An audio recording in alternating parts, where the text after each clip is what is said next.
awushela amazulu abekile into ngokuseni edingwa yithi silambele yona nje thina. Ake sishayele umpostoli izandla abathandekayo. Ake sishayele umpostoli izandla kakhulu.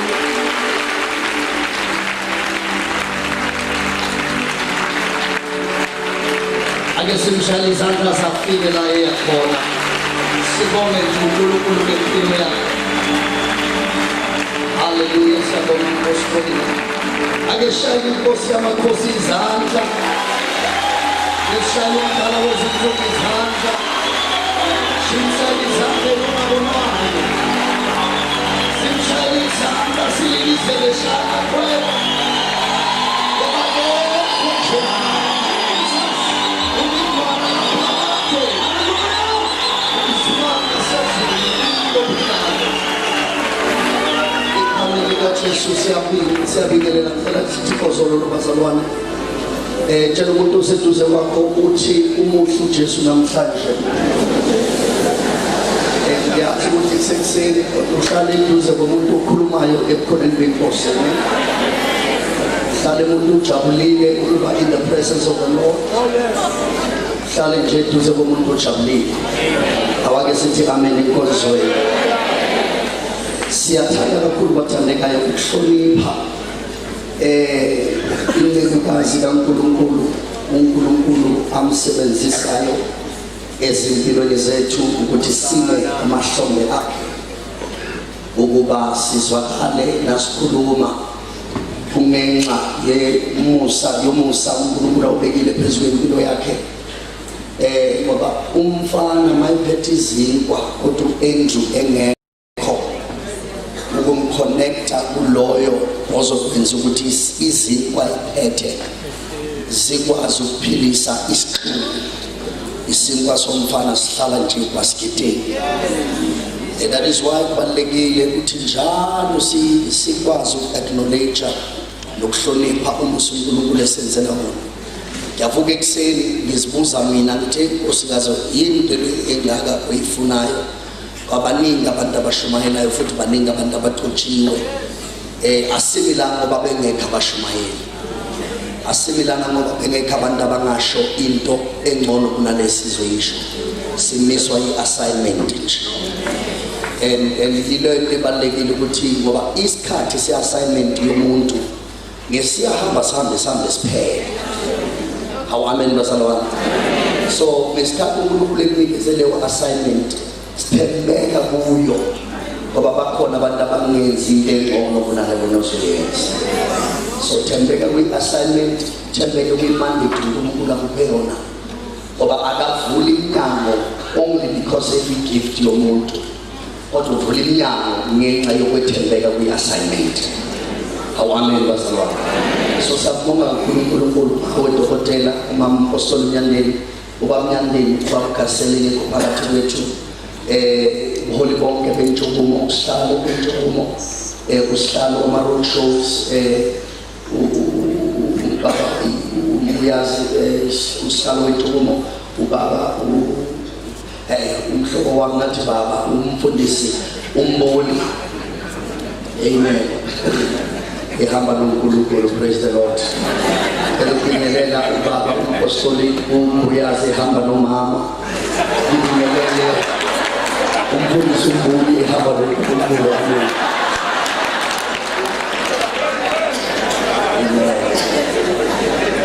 I-payback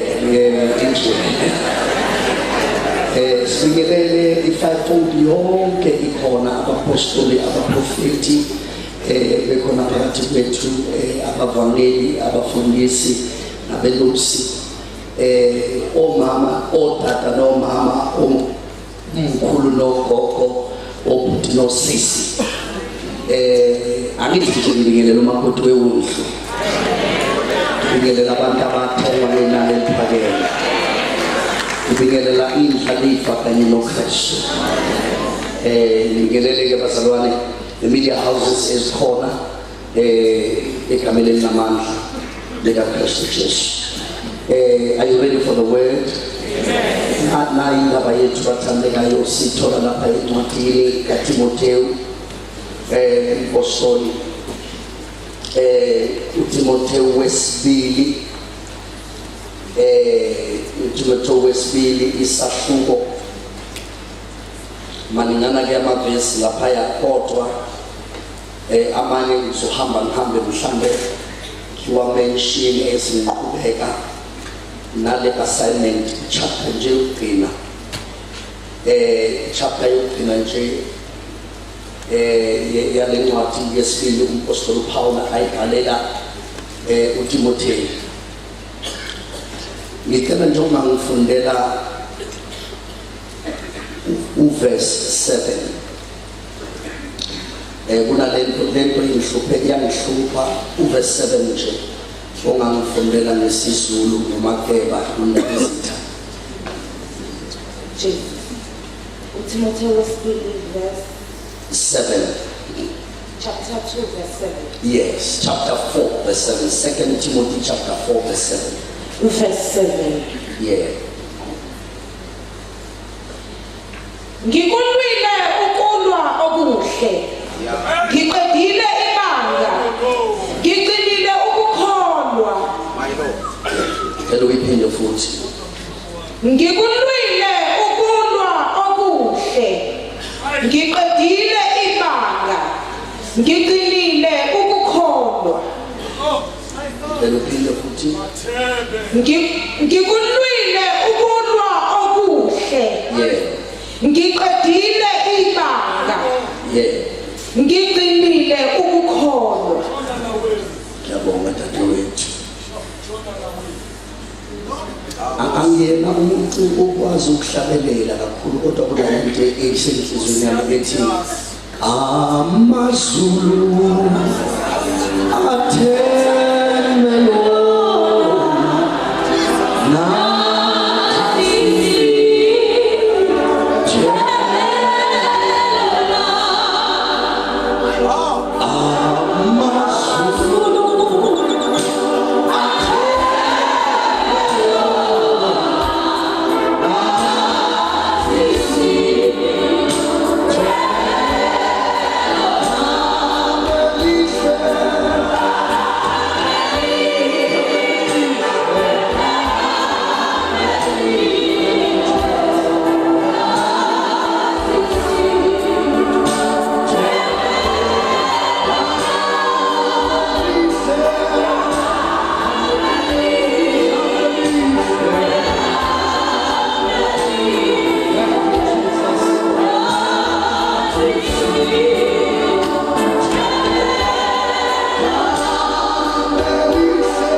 sisho njalo ekuseni uNkulunkulu wethu asinayo enye into esithembile ngaphandle kwegama likaJesu. Samile phambi kwebandla lakho ngoba indebe zomlomo wami ukuba ngakhulumi lokho okuthandwa yimi ora ngikhulume lokho okuthandwa nguwe. Ngenqaba ukuncika ekwazini ukulishumayela izwi lakho, ngenqaba ukuncika uNkulunkulu othongcwele ekwazini ukulihlaziya izwi lakho, ngincika kuwe moya ongcwele kaNkulunkulu ukuba wena umsebenzisele inkazimulo yakho. Ibandla lakho lingezwa ukukhuluma komuntu kodwa lizwe iphimbo likamoya ingcwele. Fihla inyama yami esiphambanweni kuvela uKristu Jesu owasifela emnqamlezweni. In Jesus' name we pray. Abangcwele mabathi amen. Kunento ke bathandekayo engifisa ukuthi siyibheke la kule ncwadi kaTimotheyu wesibili bhala umapostoli Paul cishe thina sonke singabazalwane siyazi uthi le ncwadi ibhalwe umapostoli Paul ebhalela uTimotheyu. Yathi ngelinye ilanga enyike kuyishumayela yathi upostoli uPaula ehamba nonkosikazi wakhe uSila behamba nendodana yabo uTimotheyu. Manje ikhona nje le nto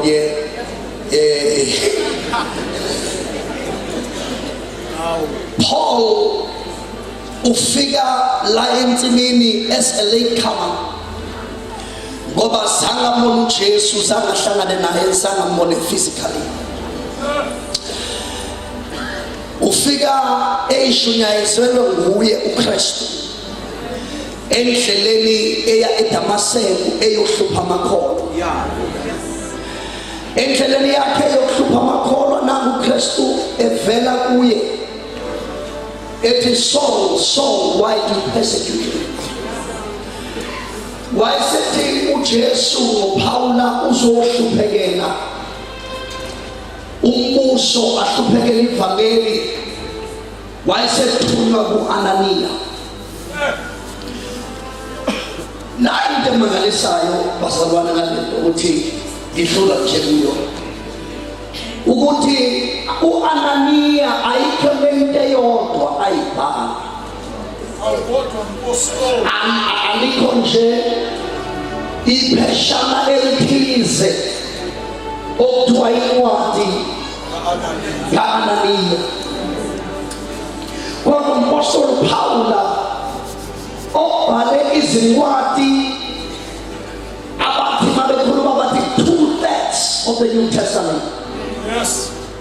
Uhanjiswa uNkulunkulu ukuyoguqa ngaphansi kwesandla sendoda engeke izibhale lutho.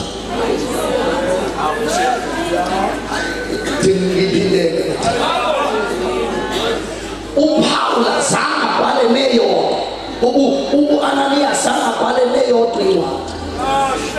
Yini Jesu uma usoyihlanganele nompostoli Paula ungamdedela hamba yoshumayela kumele aqale ebhodini bese le ndoda iyakhuleka phezu kwempilo yakhe, kodwa yona ayizobhala lutho nje empilweni futhi sigcina ukuzwa ngayo ngesikhathi imbeka izandla, kodwa ibeka indoda ezophulukisa ishosha ivusa abafileyo.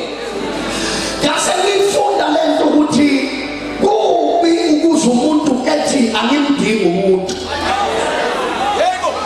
ngoba ngisho nalo esimkhonzayo uthe nayesefikile emhlabeni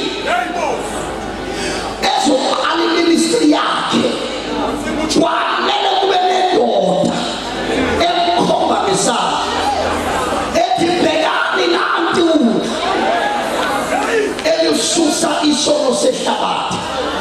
Ngase ngifunda into ethi no matter how gifted you are uyamdinga umuntu ozodinga umuntu ophethe izinto zokuphilisa abantu.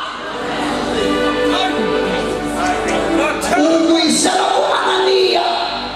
uAnaniya umbeka izandla.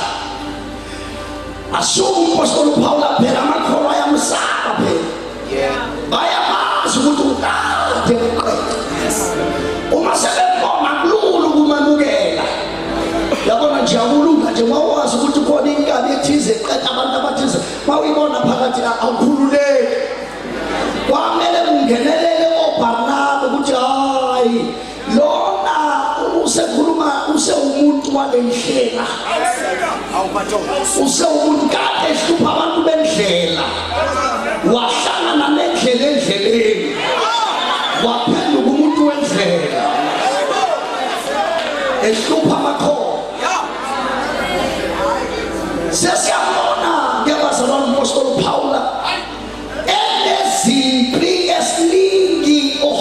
lwakhe ezihambisana nelevel yomusa ebekwe phezu kwakhe. Sibona uPastor Paula ehluphekela ivangeli ngokwelevel yegrace ayiphiwe uNkulunkulu. Qaphela nasi izinto ezintathu usethi uPastor Paula mayefika to the conclusion of impilo yakhe. When he wraps up impilo yakhe, qaphela ukuthi kulezi ncwadi zombili, 1 Timothy no 2 Timothy, uPaul uqala ngokuvula amazwi athi umusa wenkosi abesithi nesihawu, abesithi nokuthula kukaNkulunkulu okuvela kuNkulunkulu akube nawe. Grace, mercy and peace from God the Father akube nawe. Apostle Paul kulama pastoral epistles asiboni ebingelela abanye abantu ngalendlela abingelela lo umfundisi eEphesus, ngoba lapha eEphesus kwakukhonza isithixo Diana of Artemis.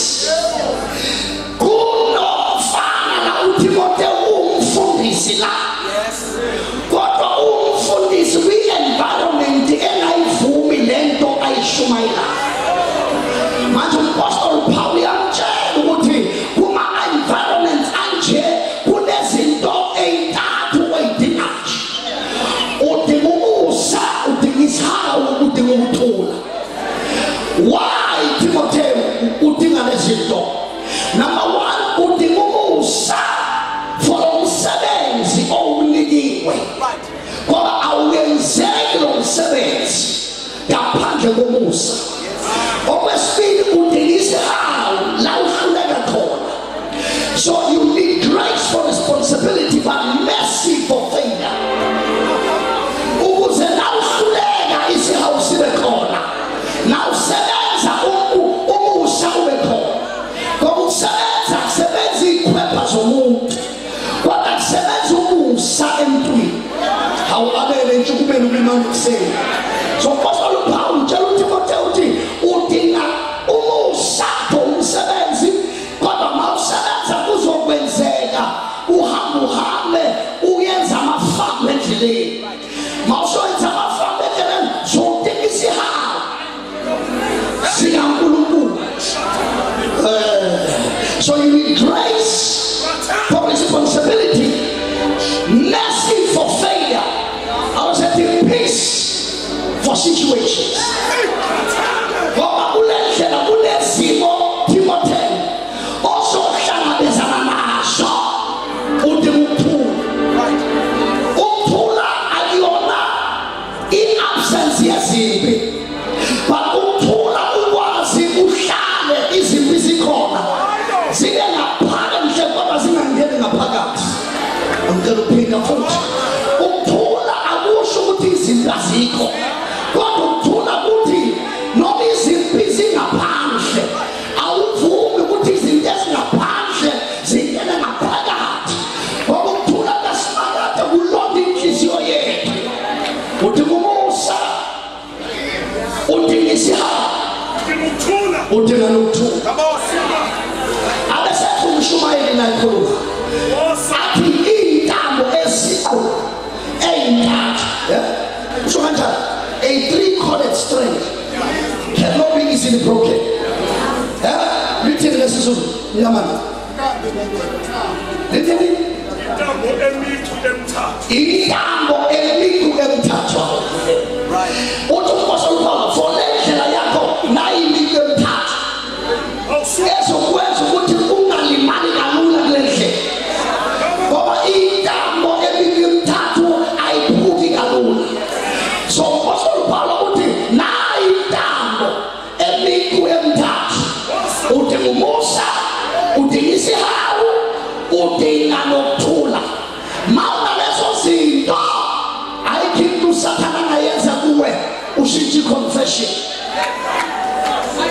Phila futhi mawusophethe lezinto ezinjalo angenzi teaching apostoli ngenzi teaching futhi ngizenzele research yami ngale ndaba ukuthi uNkulunkulu usebenza ngama-cycles mbuni asebenzela ngama-patterns, cycles and patterns. uNkulunkulu uqaphela nje eBhayibhelini usebenza nge-cycles and patterns. Mawumisa ama-cycles nama-patterns kaNkulunkulu ulahlekelwa imessage uNkulunkulu afuna ukukupha yona unga-understand i-cycle ne-pattern. Kodwa mawu-understand i-cycle ne-pattern kaNkulunkulu kuba lula ukuthi usheshe ubone ukuthi this is another cycle. Ngisho nasempilweni yakho anike simple example. 20 years ago, Apostle, 20 years ago, kathi ngishumayela kiseshabhili ebandleni lami laseshabhili. Ngithe ngiqeda ukushumayela futhi ngiqala nje ukushumayela bengazi ukuthi khona into engayisho ukushumayela inkonzo yabantu abasha. When I finished preaching, waqhamuka umama usibesebizwa uSisikhosi. Umama nje wafika wangihaka. Mayihaka wathi uNkulunkulu ukusebenzisa kanje. What God, and after she spoke lawo magama yabona uNkulunkulu evula iminyango ebengajwayelekile. Ngephasika ngiyishumayela ngisegoli.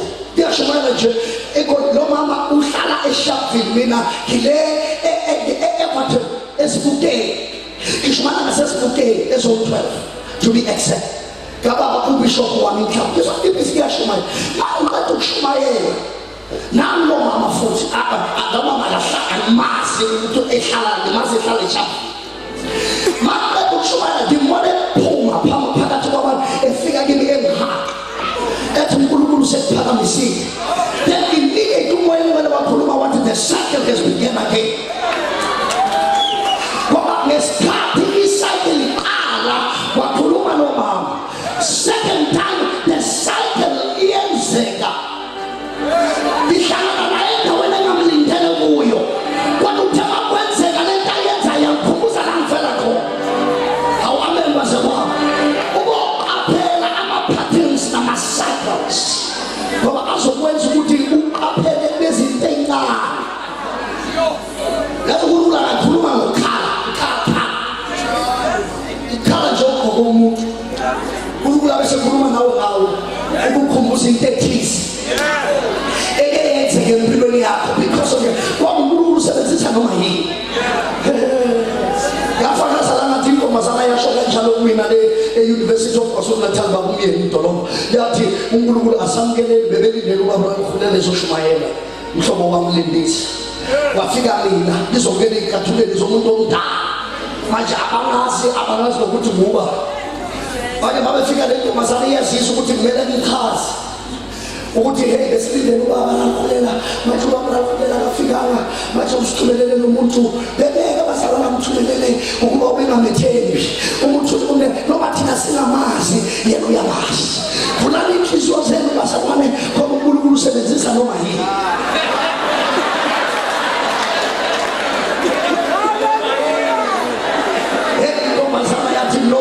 Yathi uNkulunkulu usebenzisa noma yini. Kaphathela kabi ngathi le ntombazane ikhuluma kanjani ibiza mina noma yini. Wahamba ngangena endleleni. Uthe mase ihamba indlela ngamgika lo mntwana athi ungakephi lo yamntwana. Ngoba ngifuna ukumbamba ngesandla ngoba sengibonile le nto ayisho ubeqinisile ngoba uJehova usebenzisa awungafuni ukuba noma yini ubhileka olakasimanyana ngoba uNkulunkulu usehesha ngokukhosile njengoba uNkulunkulu usebenzisa noma yini ingalubona noma yini akajesu mayekini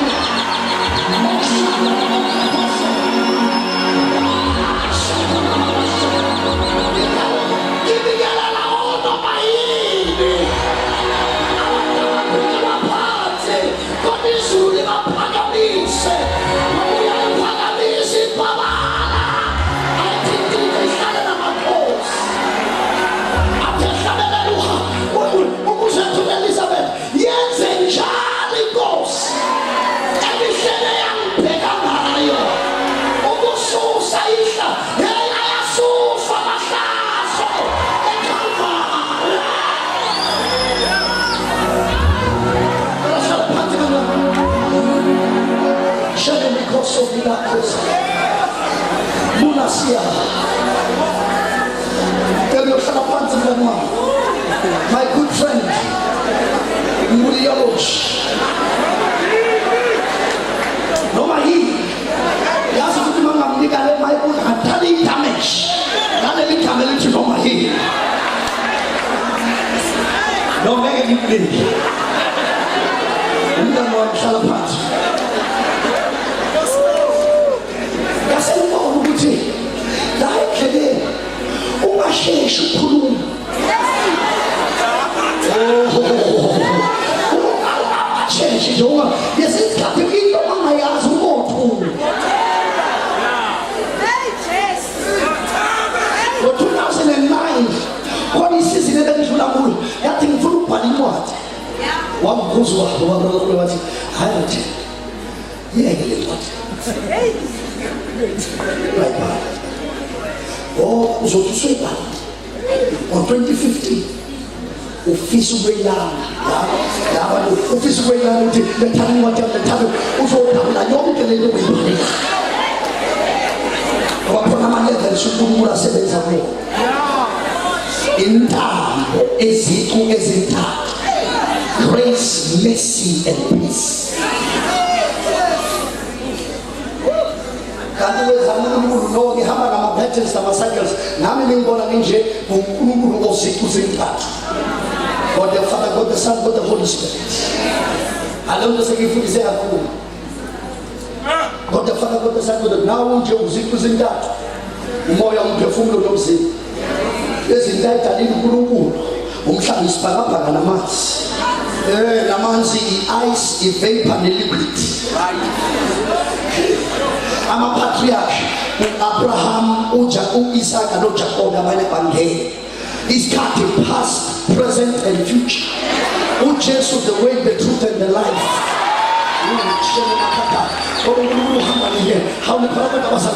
uJesu nasikhuluma naye is the way, the truth and the life.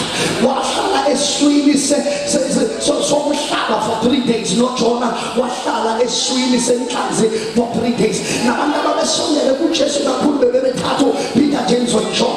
Uma besentabeni ye-transfiguration nakhona lapho sibona uPeter, James and John, sesibona uElijah, uMose noJesu.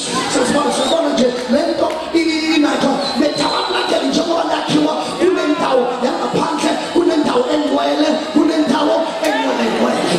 noMose uphila impilo yakhe 40 times, 40 times 3, 40 years usendlini kaFaro, 40 years uhamba ehlanu, uhlele endlini kaJethro, 40 years omunye wesithathu sibone ehamba ekhulula abantwana baka-Israyeli hamba endleleni. Umuntu wesifazana naye ekhulelwe naye ama-trimester amathathu ayenzwa inyanga ezintathu. I-trimester yokuqala yenzwa inyanga ezithathu, i-trimester esibili inyanga ezithathu, i-trimester esithathu inyanga ezithathu, bese kuba u-9 months opheleleyo. uNkulunkulu unjalo uNkulunkulu yokukhanya uNkulunkulu akudalile is on the natural lights are only 3, the moon, the sun and the stars. Usimakade uthi no kunendlela engenza ngayo, kunama-patterns emsebenza ngawo. Somebody shout amen. Tell ukuthi hey intambo ezicu zintathu. Help the Holy Spirit. Intambo ezicu zintathu. Amazulu mangaki bazalwane? Mathathu. uApostle Paul, I was caught up in the third heaven. Ngoba amazulu mangaki? Mathathu. Ama-temptations emzimini yase-Eden mangaki? Mathathu. Lithini iBhayibheli lithi ningathandi ekusezweni ngoba konke ekusezweni, the pride of life, the lust of the flesh and the lust of the eye. Nama-participants emzimini yase-Eden mathathu. U-Adam, u-Eve nenyoka.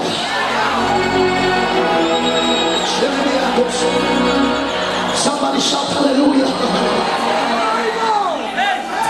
Uyabona noJosepha mhlobo wami. uJosepha ingubo yakhe yathathwa yokuqala yathathwa abafowabo, yesibili yathathwa uNaPotifa, yesithathu yamhlalisa esihlalweni somkhosi. U-Isaac, yabona u-Isaac wathi umthombo wokuqala balwa naye wathi this is Esek, wathi wesibili balwa naye wathi this is Sina, wathi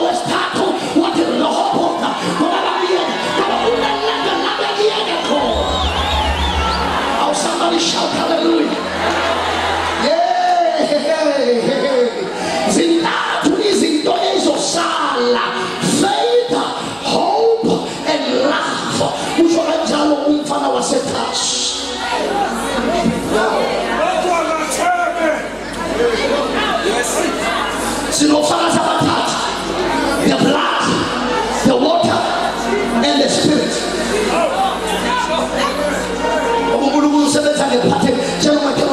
There is power in the pattern of three. Come on now. Asifa na uJesu uPetro wapi uJesu how many times? uJesu mayivuka abafika wambuza kangaka ukuthi Simon Barjona uyangithanda na? Wathi uNkulunkulu kizo, I will revive you for 2 days, but on the 3rd day I will establish you. Usuku lwesithathu usuku lwe-establish. Namu-ke umfana waseThasha uthi mfana wami kuzo zonke izinto ongayifunda uhlele e-Ephesus udinga umusa, udinga isihawu, udinga nokuthula. Kodwa nayi into ekumele uyibambe eTimotheo. Sengikutshela mina in the past ngilwile ukulwa okuhle, ngiliqedile ibala.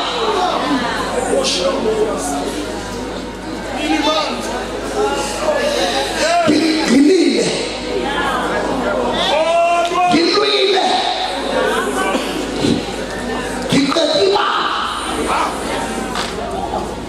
ngigcine umkhono.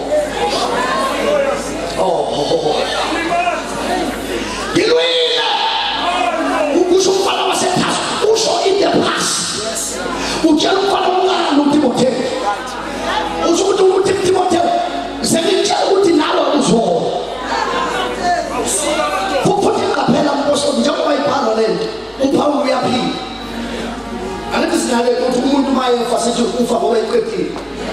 uPaul waqeda wabhala.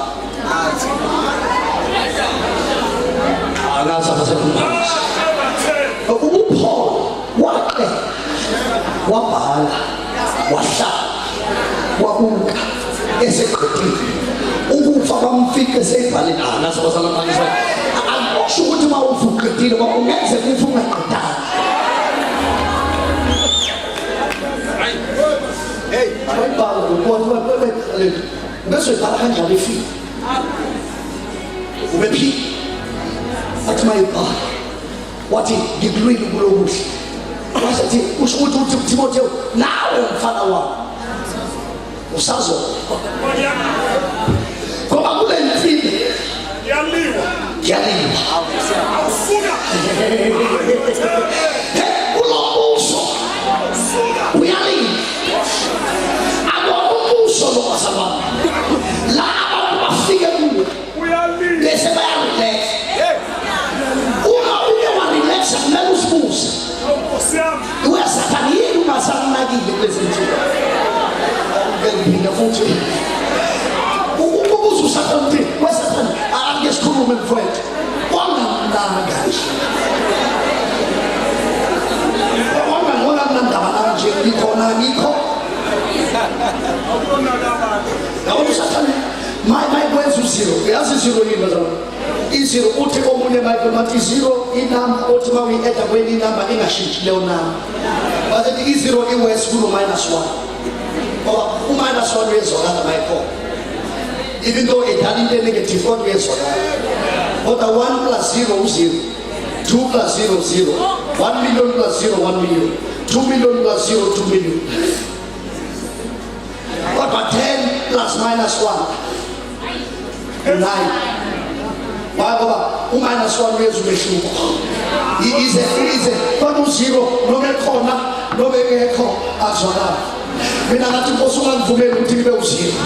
Ngithi ngivuke usathana angenze ngathi ngize. Angifuni ukuthi usathana angenze into. Ngimele makubone anginakile kuphela 1 month enganginakile. Kumele ngisheke ukuthi hey wangangaka kanje kwenze njani.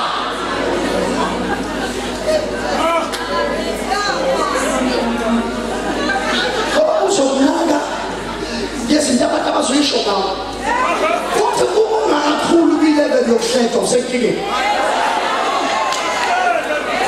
Mina ngivele ngayibhalela ku-Facebook ngipostole ngithi ngiyisho nje ngidlalela futhi kodwa bengiqinisile ngidlala.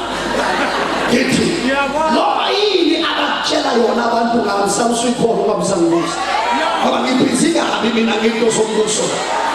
Amen. Sotweni kuneleveli la khona abantu abekhuluma kube songathi awuzwanga ukuthi batheni nesokuqhubeka uma usakhaliswa uhlezwa uyofika nini wenje uma usakhaliswa ugijima nabantu uzokwenza njani mhla ugijima namahashe wena usakhalela abantu ayenza amahashe ngoba kulendlela kuyaliwa yingakho kuneyaxolisa bazalwane. I'm not trying ukulwa namaculo athize kodwa siyabonile ukuthi kunamaculo angekho ezwini ongaziduduza ngawo. Waculo wahlabelele kakhulu ngeke ngiwasho ngoba kuyaqoshwa la hleze ngibosho kuthiwa ngikhulumanga kahle kodwa kunamaculo angakwenza ukuthi uyamukele imeko ebengamele kade ebekumele ungayamukeli. Kube nesimo obonayo ukuthi sithi ukuthi awunkosi makuvume wena kulungile ukubona ukuthi lesimo sona kahle kahle akusona isimo ekumele ngabe ngasivuma isimo ekumele ngabe I roll up the sleeves bese